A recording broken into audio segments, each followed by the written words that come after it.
Hello, welcome to Irons United for the full-time report. Yeah, okay, get rid of that. It's finished. Tottenham 2, West Ham 0. So I'm going to be joined tonight for the review of this tragic result by Stel. Good evening, Stel. How are you? What do you think of that? Well, absolute load of rubbish. I don't know what to think. No, just don't answer. Just be quiet. Let me talk for you. It was rubbish. Well, I don't know. I don't know if we're going to set a new record as to how many games we're going to go without scoring a goal. Yeah, absolutely rubbish. So, I mean, it was in that respect, it was tragic. And David Moyes has reverted to type. He's doing what he's been doing when he first came back. Those last 3 games before lockdown seemed to have been a thing in the past that didn't even happen. And he's trying to contain teams when he shouldn't be containing teams, and we got what we deserved.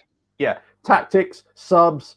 Let's go subs as well. There we go. That'll do it. Actually, I thought the players on the whole played reasonably well. The starting 11, that was.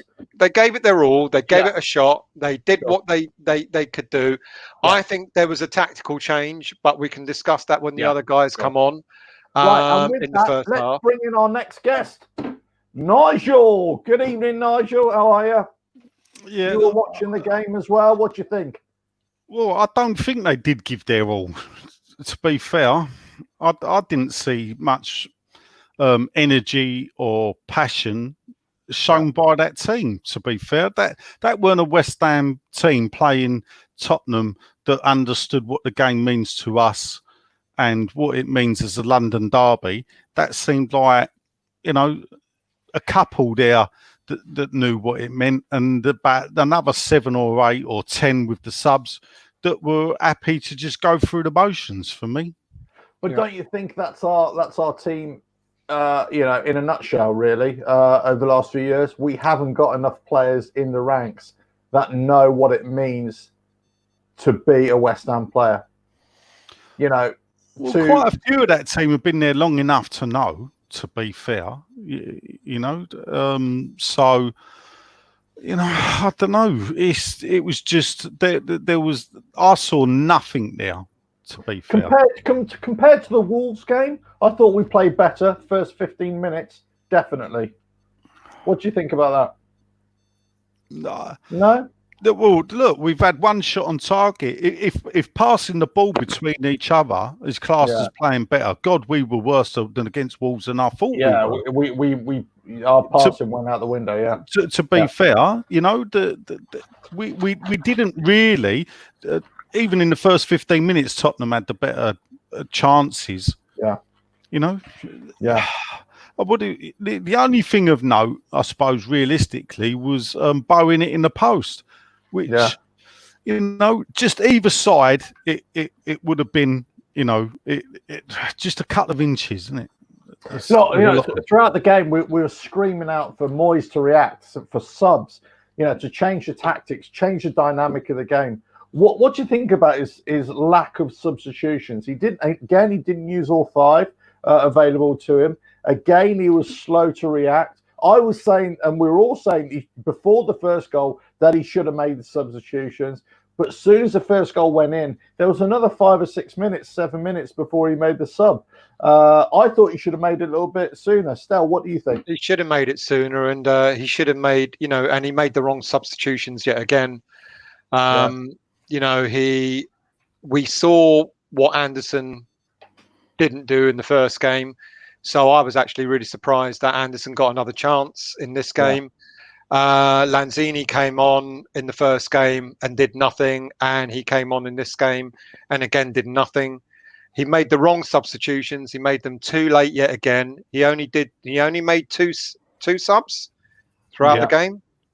And it's almost as if he's inviting relegation. To be honest. It's almost as if he's almost willing it to happen. Yeah. And it was the wrong substitutions. It was the wrong time. Yet again, a team against us in 2 games in a row have made a substitution that's had an impact. Yeah. Traore in the first game, Lamela in this game, and they had an impact. We brought on players who, I kind of get what Nigel's saying. We brought on players who look like they're finished at West Ham. They don't really want to play, and yet again, if you remember when Moyes returned, he dropped Fornals and played Lanzini because he remembered the Lanzini he had of 2 seasons before, and he's reverting to type. This is what kills me with David Moyes. He's reverting to type. You know, he's done exactly what he did when he first came, when he came back to the team after Pellegrini went, and he's using the wrong players in the wrong way. You're not going to score goals when you don't have a striker on the pitch. And I know we said it beforehand. Yeah. We said it leading up to the game, and he still didn't put a bloody striker on the pitch. It doesn't matter if your striker's shit. He's a striker, you know, because that striker might do something. You know, he'll do a striker's run, a striker's move, or whatever, in order to catch out the opposition. Yeah, we didn't do it. We had 5 midfielders on the pitch and 4 defenders and a goalie, and then we expect to get a goal. Look, we've got too many pedestrians on the pitch as well. We've had that for the last few seasons. Too many players who are just walking around. You know, bringing on 2 more pedestrians like Lanzini and Anderson. Just made it worse. But I'm going to talk about Noble for a minute. Nigel, you come in on this one, please, and I want to hear your thoughts. Really, what do you think of Mark Noble's performance? Do you think that he should have even made it to half time? Because when he came off, he looked knackered. He actually looked knackered to me, and I think, do you know what? More than 45 minutes, Mark Noble. Now that we're playing, especially in this heat, I think Moyes should understand that his players get a 45-minute run out, especially like some Mark Noble. You know, then they're done. They pull them off. But this is the game for Mark Noble, isn't it, against Tottenham? Because he's the only player out there, maybe Declan Rice, who's, you know, we all know he's a Chelsea fan, that understands. You know, I know the fans ain't in the stadium, but understands what it means, you know, to the club. So I get having, you know, he is the club captain. He's not got the legs that he had, but it's weird with Noble when he's there, he gets a lot of criticism. His legs are gone, his passing's this and that, and then we take him out of the team and we look even worse. Yeah, we do.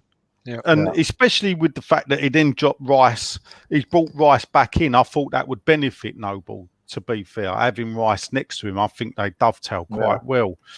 But I don't know if it's because it's with no fans in the ground, or there was nothing. It was nothing. You know, that's exactly what it was. So there was nothing from West Ham. There was nothing. I didn't see anything from Noble. The only one who I thought actually sort of huffed and puffed was Bowen. Yeah, I thought he had a really good game actually. We got a Spurs fan on who said exactly just that. Rowan, thank you for joining us. Spurs fan here. Bowen looked class.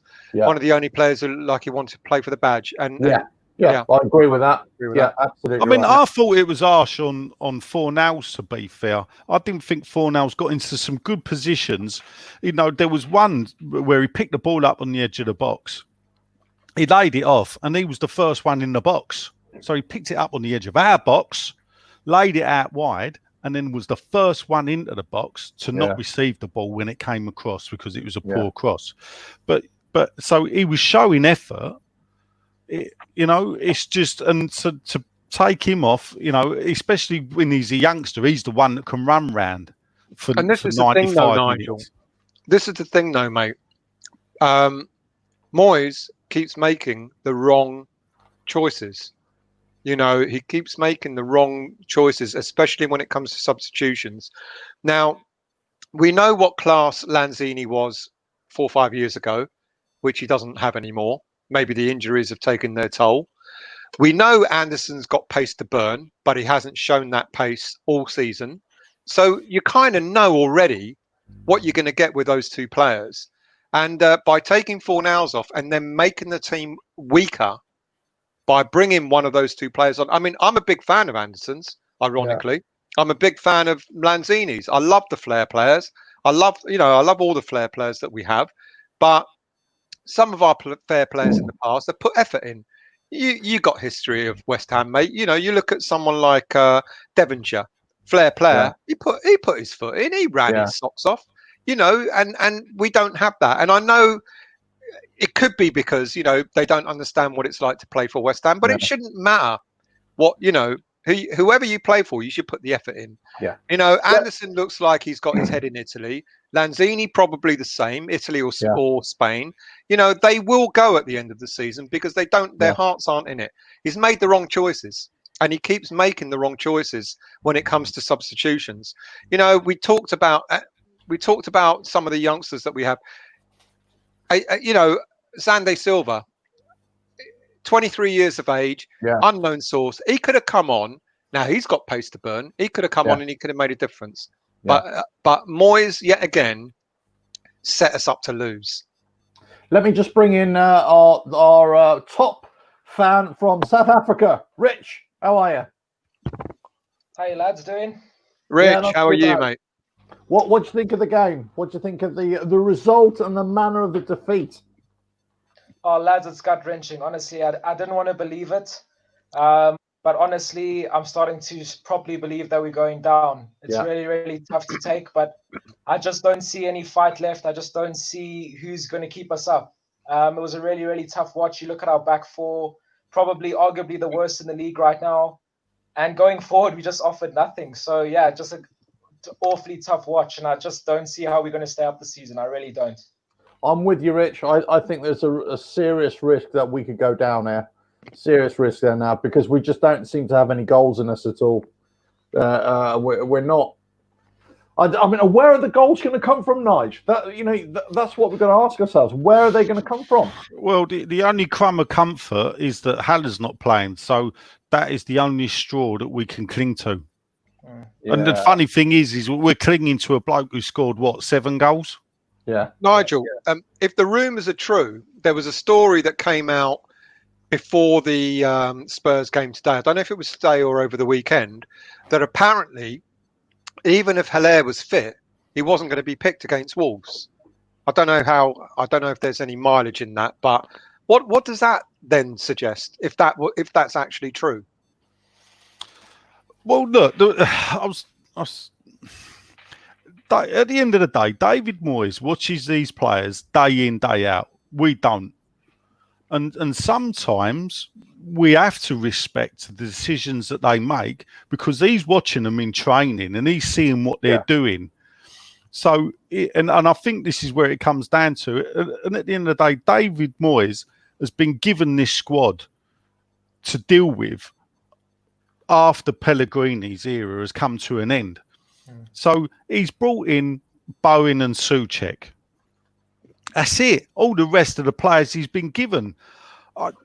Sometimes it's hard for me to bear down on Moyes because it's not a team that he has developed. These are not players that play sort of his type of football. You know, I don't want to turn it into a ball bashing thing, but if you're going to pick it apart, where does the blame ultimately lie for the position we're in? Then it lies with the 3 people, the 2 people at the top, mainly David Sullivan, for the way that he runs the football side of the club that's brought us to this position. At the end of the day. So I find it hard to bear down on Moyes too much because it's a situation. He's not going to turn it down, is he? If someone rings you up and says, you know, Stel, I want you to come and sort my business out. We're going down the tubes. We could be bankrupt. But I tell you what, if you keep me in business for the next year, I'll bung you £500,000 as a bonus. Are you going to look at that company and think, well, they might not be here in 6 months, so I'm not going to take the job? No, or mate. are you going to back yourself, to go in and turn it around? But absolutely. I totally agree. The rot's already set in, isn't it? It has set in, yeah. No matter what he does. But then you utilise your resources to the best way possible. And if we've only got one striker... Perhaps he is. I mean, look at the Jetty. What has the Jetty done to make you think nothing? What has Andy Silva done to make us think? But this is it. A Yeti we know is not Premier League class. We know that. It's obvious. But we don't know what Xande Silva can produce yet. because the glimpse he got when he first came to West Ham, he played a couple of games, didn't he? Or like came on as a sub, I think, in a cup game or whatever. Yeah. And then he got his long-term illness. You know, he went back in the under-23s. He's been ill for a year. He's back. He came back to the under-23s with aplomb, you know, and people were singing it. You know, the under-23s were singing his praises, etc., which is why he's got his opportunity to train with the first team. Use the boy. But you don't know what you've got unless you try. And you know, if I was in charge, I would say to myself, okay, I haven't got Allaire, I haven't got another striker. I don't fancy a Yeti because he's definitely not Premier League class. I've got a boy over there that might just show something. He may not. He may fall flat on his face. But look at us. We've fallen flat on our faces anyway. The last two games, we've gone out there. We haven't played. We hardly had a shot on target. You know, we're no threat. Moyes is trying to contain teams like Wolves and Spurs, who are technically better gifted than we are. Yeah. He's trying to contain us, and he managed it up to 70 odd minutes for each game, and then we fell flat on our faces. You know, they score a goal, we don't have any response. You know, and that's why I think it makes sense for me to go. I've got a young player in there. He might be. What has Moyes been saying since he's been back? I want to build a younger squad, a hungrier squad. I don't, you know, he doesn't want any outcasts and so on and so forth. He's got players from the under-23s training with West Ham, and then he's gone. You're not ready, son. I mean, for fuck's sake. But he might not be. But this is the thing. Sometimes we have to look and go to Moyes. Sandy Silva. I mean, I remember people singing Tony Martinez's name, before he kicked a ball in the first team. Yeah. He, you know, he's struggling in the second division of Spain now. Agreed, mate. I know. So agreed. Yeah. We have to be wary sometimes. He's playing with the cards he's been dealt. He's too wary, mate. He's too. Let's. What do you think of Moyes' ability to react to a game? You know, has he reverted to type, or has he got anything within his locker to actually say, right, okay, I can turn this around? You know, is it that he's only got the players that he's got, he can't do anything about it, or can he do something with it? Mate, the problem is he's not proactive. He waits for a manager to make a sub before he decides to do anything. And today there was a chance around 60 odd minutes when you've got Noble playing as an attacking midfielder. Why not just bring someone like Wilshere on? Why not just bring someone like Sunday Silva on just for something different? Noble was struggling for the whole first half. And for Moyes to wait until Spurs make that sub that we know is going to come. We know that sub's going to change the game. Moyes is stuck in the past, and he's got to change that. He's got to change that.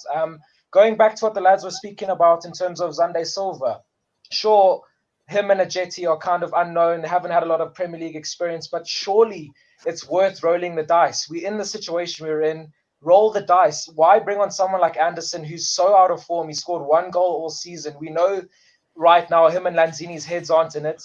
I don't believe either of them want to be at the club. Roll the dice. We've got nothing else to give. At least if we go down, say that you've tried everything you possibly could have.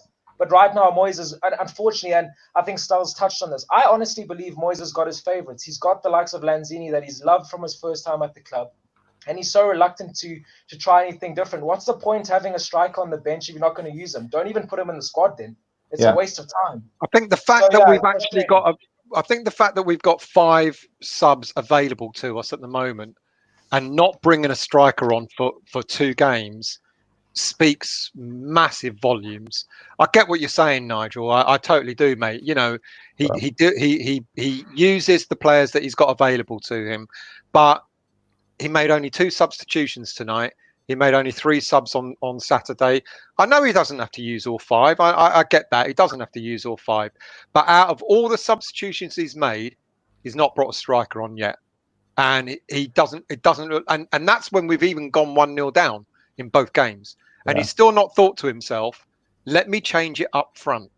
And he hasn't. I feel sorry for Antonio, because he'll run his heart out. He'll run and run and get no respite from it. He'll and then if and when he does get the ball, he can't do anything with it because he's got no one around him.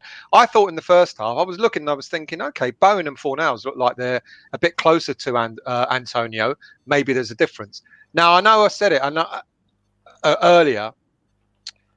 The first water break in the first half seemed to change the game for me because it looked like we were trying to do something in that in those first 20 minutes. Yeah. It looked like we still didn't have a shot on target or anything like that, but it looked like we were maybe, doing okay.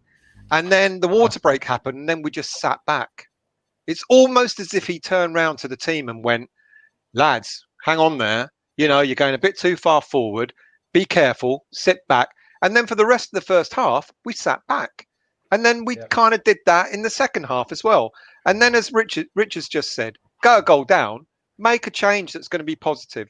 We all know, I mean, it doesn't take a genius to realise that Lanzini and Anderson are not going to make the change. And I've said it earlier, I'm a fan of both of those players, but we know that they weren't going to make the change that we needed. Right. Anyway, guys, I'm going to have to leave it there, but I'm going to leave you in the capable hands of Anton.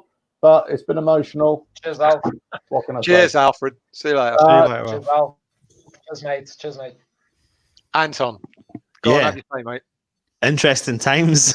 No, I've just put some stats up on when you were doing the chat there, and if you look at the possession again, West Ham were pressed all game, like you've all been saying. You've got to look at the pass rate.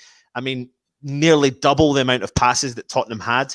And I think we said it during the watch-along still.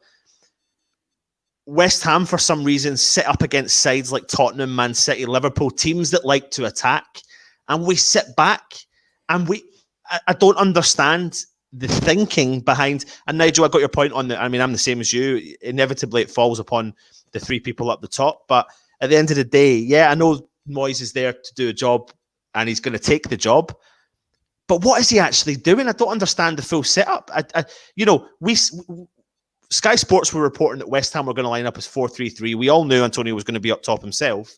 Within the first couple of minutes, Antonio was sitting in our own half and we weren't just isolating a striker. We just had no one up front at all. Nobody feeding anybody. And it's the most frustrating thing about West Ham, has been for a couple of years. My other concern is the consistency in team selection. I know we've just come back from a 3-month, whatever it was you call it, and we're now back in. And again, we're probably going to see a different side line up again, and we're never going to get that consistency. I don't really know where we go from here, to be honest. Down. Well, yeah. Do you think that though now, mate? I mean, because I know that's where we're heading. Simple as that.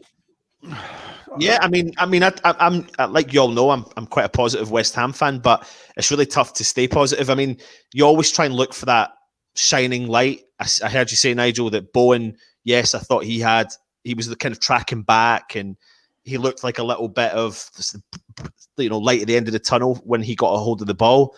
But prior to the break, the one player that's shown for me was Souček, and in the last 2 games he's really, really, really struggled, and that's understandable, I suppose. Some players might not come back fit or might not come back and take a while to get used to it, but it's just such a shame because in the first 3 games he played for us, he was next level, and I think he will come back into it, but it just shows you how much we miss that kind of player to protect Noble or Rice in that midfield, because that's what he was doing. But tonight he was mistiming tackles and he was chasing the ball a lot. And a lot of the negativity always goes towards Anderson, always goes towards Lanzini. I fully understand that, but we've also got to look at the rest of the side that we're playing on the park tonight.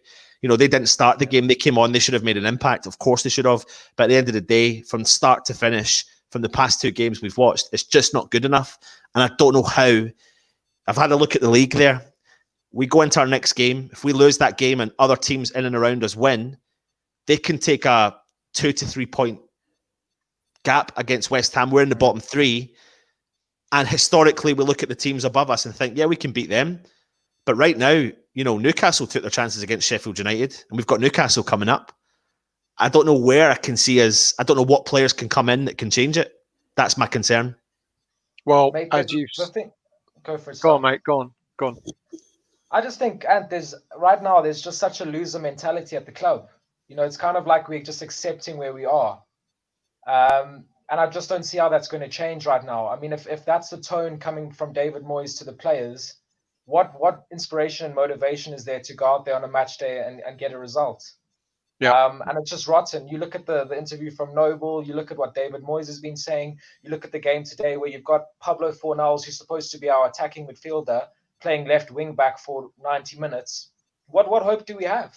And I just don't understand why Cresswell had to play so narrow today. I mean, if he just holds his position as a left back, we find so often today we had enough players behind the ball. We had more than enough players behind the ball. We didn't need Fornals dropping back and playing the way he did.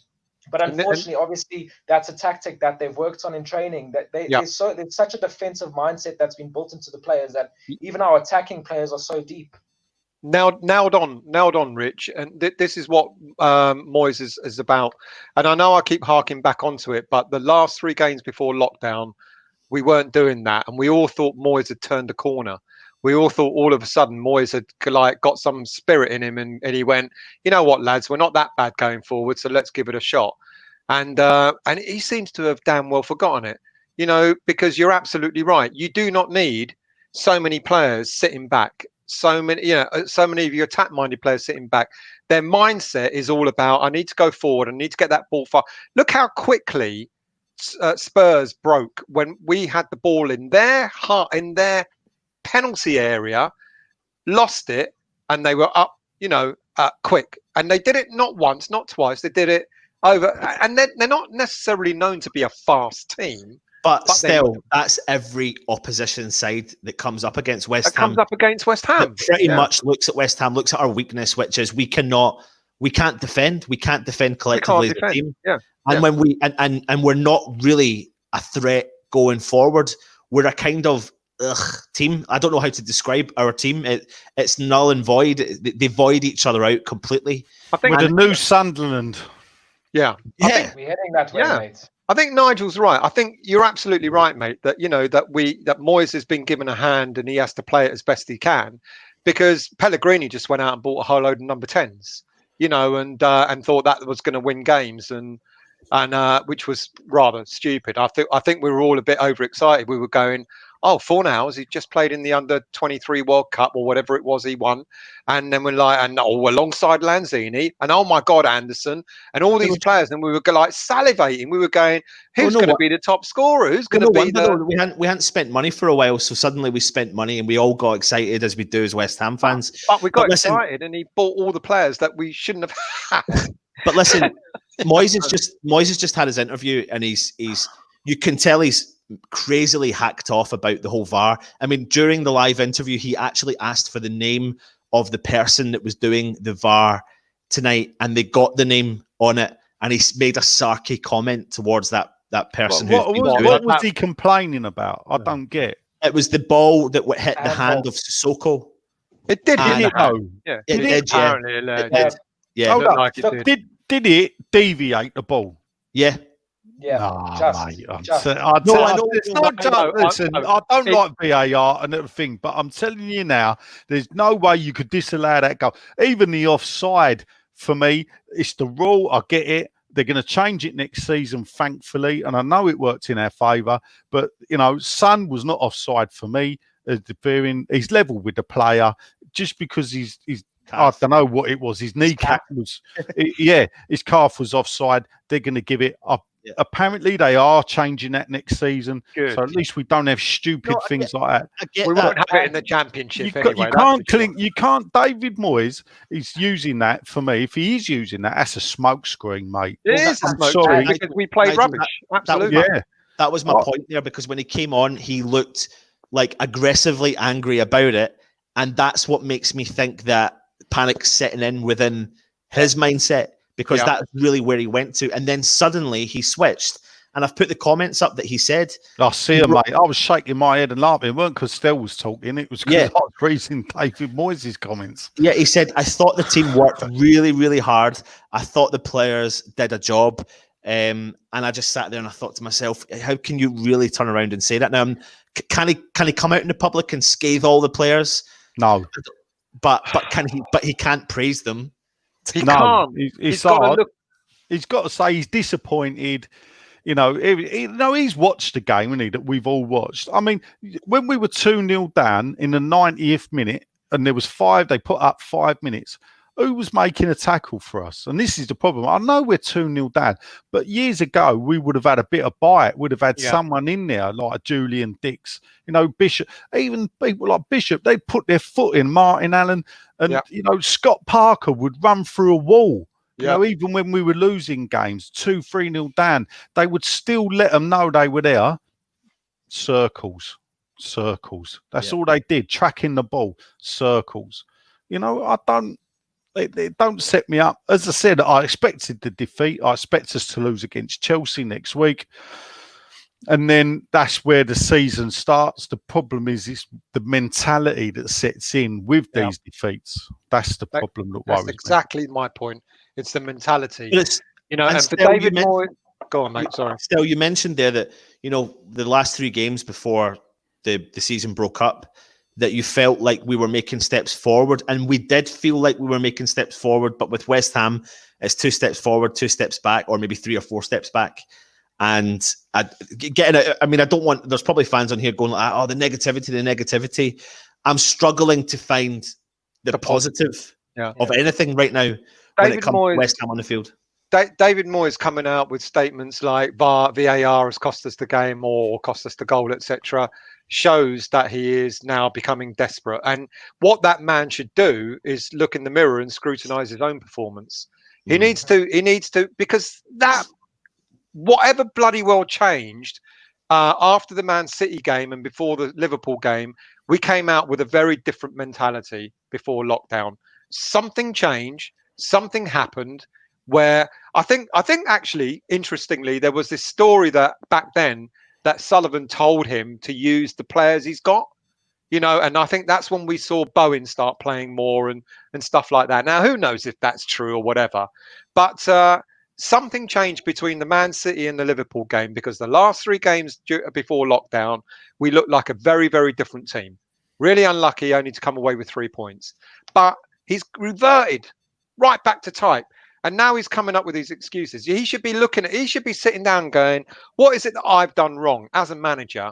What like Rich has said, and you just said, Nigel, what's the mentality? What's the mental state of these players? And why is that?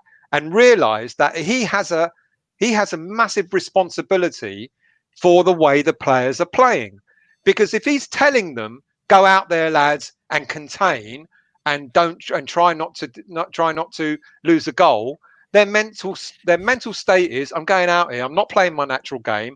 I'm 4 now, so I'm an attack-minded player, and I'm sitting at the back, you know, defending my left back, you know, and Bowen, I like to cut in and run into the box, etc. But I'm not told to do that because I'm told to sit back behind the halfway line. When that mentality, as you said, Nigel, sinks in.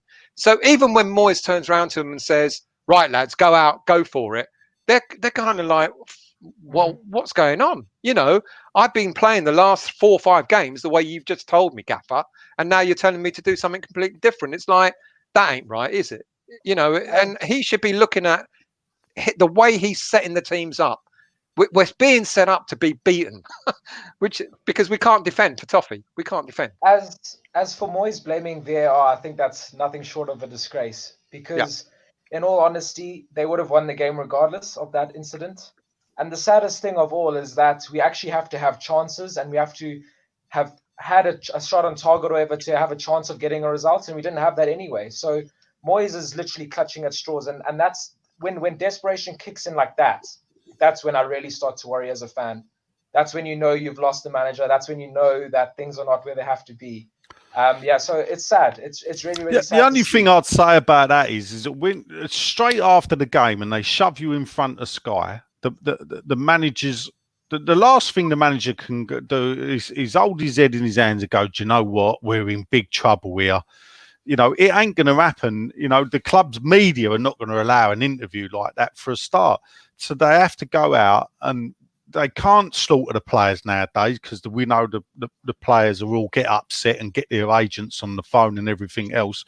So basically, he has to walk out in front of the press and find something to blame on, give the media something to write about that doesn't try and take it off the players. Because if he goes and slaughters the players, in the past we've seen Mourinho go and slaughter a player publicly, like Luke Shaw, and it can decimate the player. And also it's a way of losing the manager, losing the dressing room, to do it publicly. So in a way, I can understand.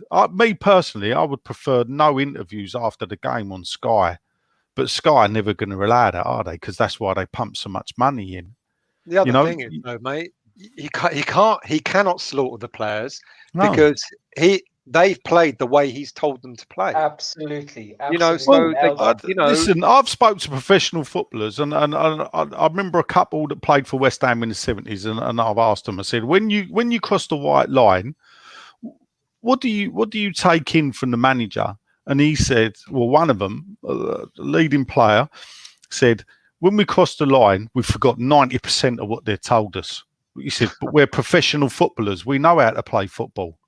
Yeah. Right, yeah. So, and back in the day, without arguing back all the time, you never see managers standing shouting in the technical area. They sat back, they'd done their work on the training field, which is when they are to do the work.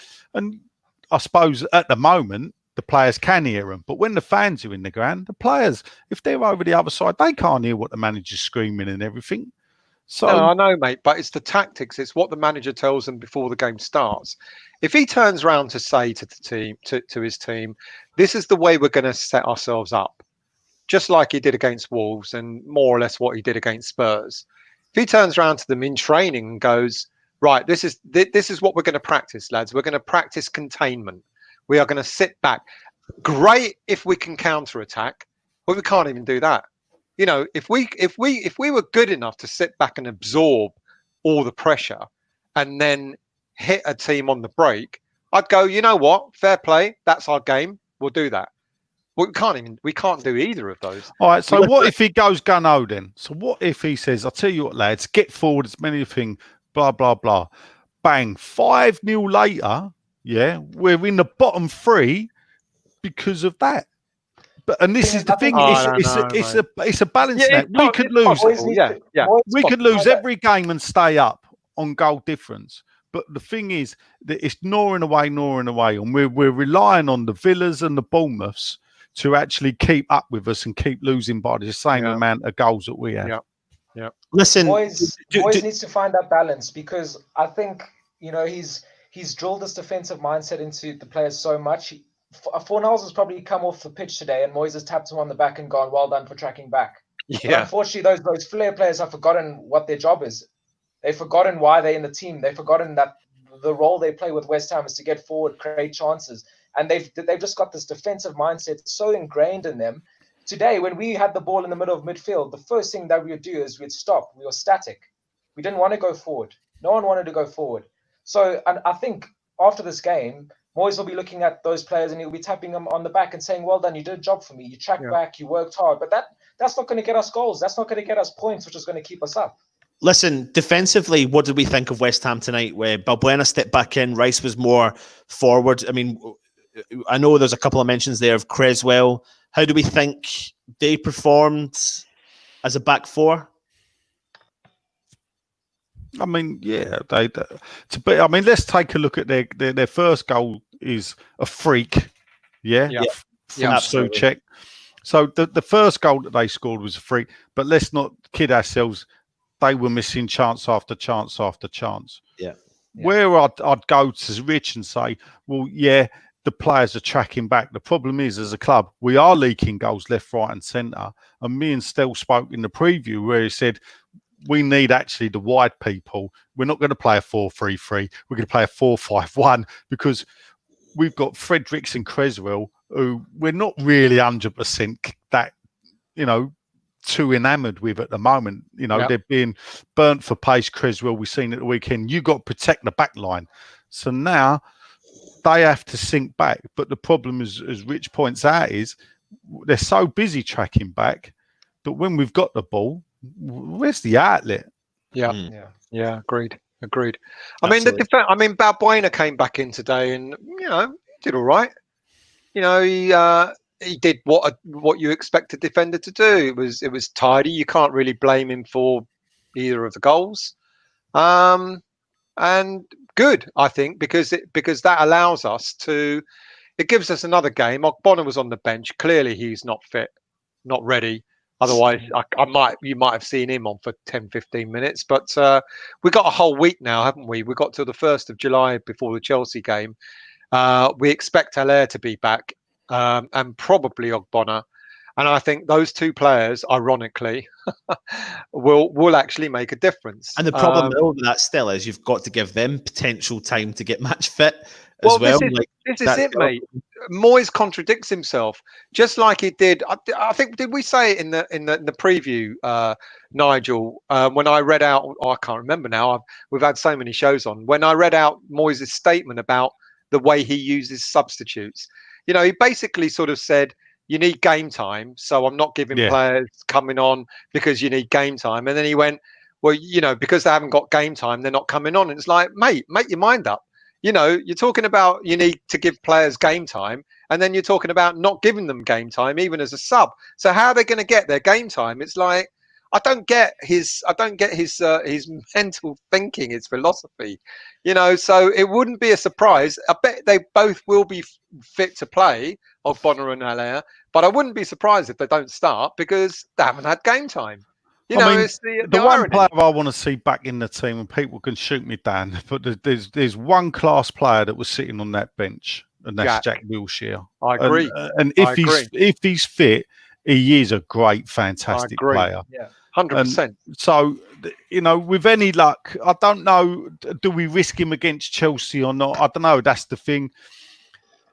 Is it get these first 3 games out of the way? We've done 2 of them. Let's get Chelsea out of the way. Better, mate? I 100% agree with you. And I remember people laughing at me before ball was kicked after lockdown. And I was saying players like Wilshere and Yarmolenko could be the difference for us for the last few games. What would it have hurt if he put Wilshere on for 15, 20 minutes at the end, rather than Lanzini or Anderson? Or even 5, to be fair. Agreed. 5 or 10. Put him on and see, because Wilshere's the sort of player that he can thread a ball through. He's clever. He's technically gifted. And maybe he is saving all these players for the Burnleys and the games to come. But I agree, 100% agree with you. It would have been nice to see Wilshere come on, even when it was 1-0 down, to give them something to worry about, rather than us having to worry about the subs that the other teams have made. Traore and Lamela, proof in point. We both had to worry about the subs that they made, rather than, Mourinho must have been looking at our subs coming on, going, Anderson and Lanzini, job done. That's what he was probably thinking. Thank you. My first change would have been Wilshere for Noble, straight up. I don't understand how you can have players sitting on your bench. Surely if they're on the bench, they're fit enough to play 15, 20 minutes. There's no excuse to have players on your bench if they're not going to play. I mean, don't pick them then. Don't put them in the squad if you're not going to utilize your assets. So for me, that was the most frustrating thing, because that game there was screaming out for Jack Wilshere. Yeah. Screaming out for someone to pick up the ball, get his head up and look to bring the likes of Antonio into the game. So yeah, that really baffled. How you can't bring him on? Just give him 5 minutes. Just give him a bit of game time, so that when he does come on in the next game, he's not completely like a duck out of water. Fish out of water. Absolutely. And then it goes back to what I said about Moyes' statement about players need game time, but they're not getting on because they haven't had game time. And that's exactly what you use your subs for. If you want to get them back into the swing of things, put them on for 10 minutes, 20 minutes, 15 minutes, so that they've got that feel, and then they can come on in the next game and do half an hour maybe. But this is what baffles me about Moyes. He doesn't look to be a sense of, he doesn't think things through, as the game goes on. Whereas you see other managers, they're thinking about what's going on. And they go, right, okay, I'm seeing the pattern of this game. I'll do this. I'll bring this person on. he'll change it in order to change the pattern. He doesn't seem to do that. He just doesn't seem to be capable of doing that. I don't know if he's ever done that. I never followed him when he was a manager at Everton. You know, I know about the big deal, you know, the way he managed Man U. But I don't know if he did the same there. And the reason why I call him dithering is because he, you know, a decisive manager would be looking at the game and he'll be going to himself, right, I see the pattern. It's not going our way, or here's a gap that could be filled if I bring a player like this on in order to change it. Doesn't do it.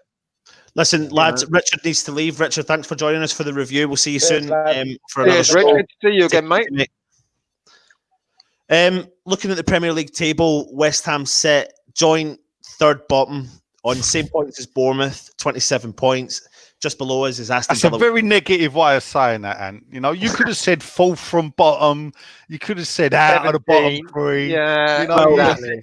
Usually I get flagged off for being a half glass full, so maybe for this one it'll be a half glass empty sort of guy. Villa set 19th with 26 points, Norwich 21. West Ham's goal difference is now minus 19, one away from Bournemouth at minus 20. So it is West Ham have played one more game, obviously, than Bournemouth, Villa, and Watford. I mean, we're really probably ruling out Norwich for this one, but is this going to be a 4-horse race for 2 positions? No, I reckon one or two other teams could come down into it. You don't think so? What did Brighton do tonight? Brighton were my team, actually. From before all this started, I looked at Brighton's first 5 games and I saw them below us by the time we'd have played 5 games. Obviously, that ain't going to happen now because with their better goal difference, they're 6 points above us. So actually, for us to get above them, we would need to win 3 games. Well, if my maths are right, and let's face it, I didn't even get a GCE in maths, people. GCE? O-levels, well, no, mate, I didn't do O-levels. It was that bad. I think 3 wins will keep us up. I think 34 points. I wish I had your belief, mate. I don't think three wins is enough. All right, 2 wins and 3 draws. What about that? Your maths is quite good there, Nigel. He's like that. if they'd have put football tables in front of me, I might have done better rather than times tables. But, listen, we'll just quickly jump on some comments. Del Boy, no crowd is massive in this game. David Trollock is saying no quality. What do you think of do you think the crowd's impacting the players? No. Yes. No. We've been shit with or without the fans, so no. Mohammed saying Ajeti should have started. Thoughts on that one? No. Listen, it was. We need a striker. Maybe we should have. Rowan Bruin. Bring Arthur Scargill up there, mate. Because that one. Del Boy saying Noble will be gutted tonight. Players who know they won't be there next year. Yeah, we're saying that. Neil from Down Under, how you doing, mate? Hope you're well. God, it's afternoon there, Neil. Yeah, 7:02 in the morning. It's bedtime, isn't it? Paul May, Celtic fan here. Unlikely tonight. Try hard with a new game plan for the next 7 games. Paul, you obviously don't watch West Ham very often. Kaiser Moyes, what are you going to say about him, mate? Anything you want to say? No word. Neil from Down Under, totally agree with you, Nigel. I don't know what that was about. Obviously, loads of things. Moyes is rubbish. Would have taken Big Sam back. You like get that rid of him? I'd rather play in the Championship. I am not having him. I tell you, I'd rather suck this than have that man. I agree there. Guys, agreeing with you still. Spurs did play one of their best parts of football after the water break in the first half against United. Moyes was trying to predict Tottenham would go on a run again. Just a thought. Loads more comments, but what's this here? Got one of the guys. Where is he? Luke Bailey comes on the shows. Part of Irons United. Balbuena player Kane onside. Balbuena played Kane onside for his goal, though. I think that's a bit harsh, though. That is harsh. He was caught on his own. They had a 2-on-1 near enough on him. The comment I liked was the Crystal Palace fan. Let's see what he's got to say. Yeah, I'm a Palace fan. Yep, and I hope you stay up. Oh, Of course he does. We're 6 points. Good luck to you for the rest of the season. Of course he wants us to stay up. That's like Bob, who's it? Bill Shankly used to say about West Ham, innit? Oh, play lovely football with a lovely team, great people. 4 points. That's what he used to say. So people here saying love Noble, but he's costing us, and then people talking about putting Yarmolenko as our striker up top. I know you've called for that before, still. Yeah. For me, we should play Yarmolenko as a striker if Haller isn't fit, nor as yet Antonio. Yeah. I see that. I see that. And you can't keep the same though, can he? He's kept the same for these 2 games, and it ain't worked. So now we're going to look at the Chelsea game and say, what you're going to do different. Well, what is he going to? Let's talk. I know. Well, yeah. Well, this is it. What is he going to do different? What is he going to do against Chelsea? He's going to play one isolated. He's definitely going to play one isolated player up top. Yeah. Allaire will be back, and he'll isolate him, and he'll put Antonio probably out on the left, and Bowen out on the right with Souček, Noble, and Rice or whatever in the middle, and Allaire will look like a lost, Right. Listen, 51 minutes. We've had fans on all bloody night, so we'll call the review quits. Any last words you want to say about the game tonight, Nigel? Quickly, Matt Archer, thoughts on us getting bought at the end of the season. Matt, stop thinking about it. They ain't going nowhere. Yeah, they are not going anywhere. We got more chance of Sullivan working out how to put a face mask on properly, but we have been selling in the club. So forget all this nonsense, and not until 2023 will they walk away from this club at the earliest. Oh, yeah. Basically, that you're probably referring, Matt, to the story about Trip Smith. Is that his name? The Americans. Yeah, the American. All that was factually incorrect anyway. So yeah, his name's not Trip Smith. It's Albert Smith. trip over. Yeah.